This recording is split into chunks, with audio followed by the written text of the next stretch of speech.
We have hosted hundreds and hundreds, maybe even 1,000 events in the 18 years we've been here on Broadway, for authors from all over the globe. But nothing gives us more pleasure than to host an event for a local author and a friend. Noel Hanlon has been a friend and customer of Broadway Books through her affiliation with Soapstone and has been to many of our story events. So it is with great pleasure that tonight we get to celebrate the publication of her new collection of poetry, this beautiful book, Blue Abundance.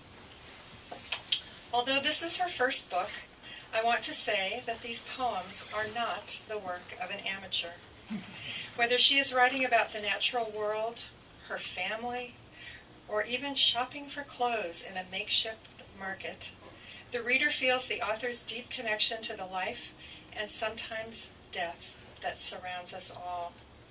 Very few of us have the craftsmanship or talent to express this connection, but Noel has it. Many of these poems are about life on the farm. They are tied to the tilling of soil, the birthing of lambs, the late summer harvest. Many are love poems, wide openly erotic and full of love.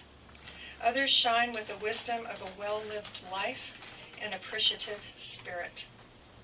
All of these poems are illuminated by a passionate and grateful heart. I can do nothing more but agree with Naomi Shihab Nye, who says, "These are marvelous poems we could live in. They are that deep and that wide." Please join me in welcoming Noel Hanlon. Thank you for coming. Welcome. And thank you, Broadway Books, for hosting this evening. I've got a familiar faces here, and I really appreciate your support. And I hope you enjoy the reading. I just showed my husband my list, and he said, "That's pretty serious." Now I'm trying to think, do I have any funny ones in here?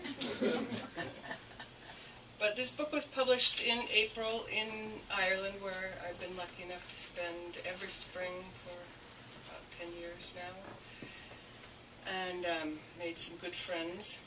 And so I wanted to start with one of the poems from Ireland, and it's called The Connemara Farmer.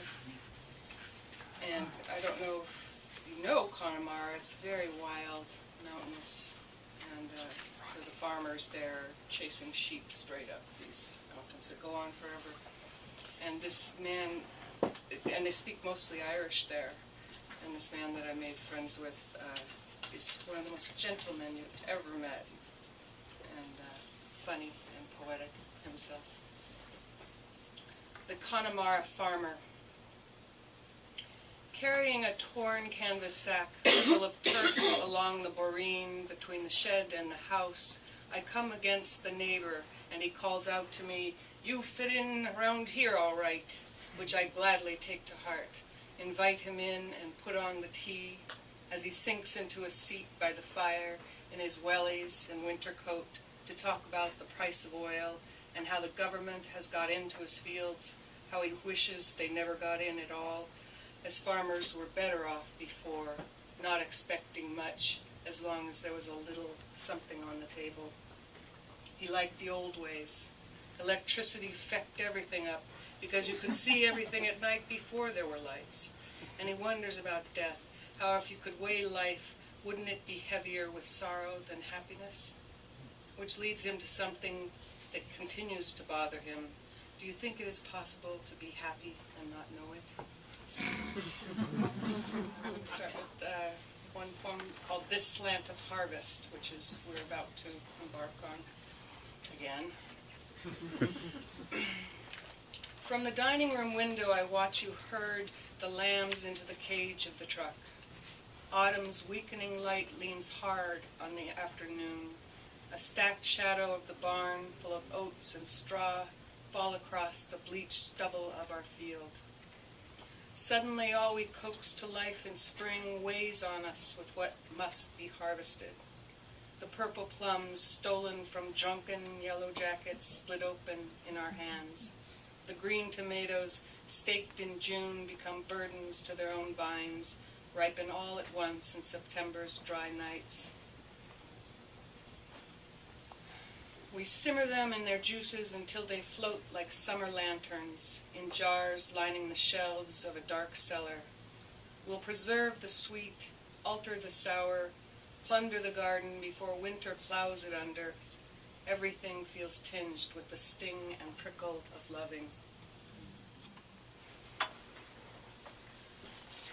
Climbing above hell-roaring creek, for Peter.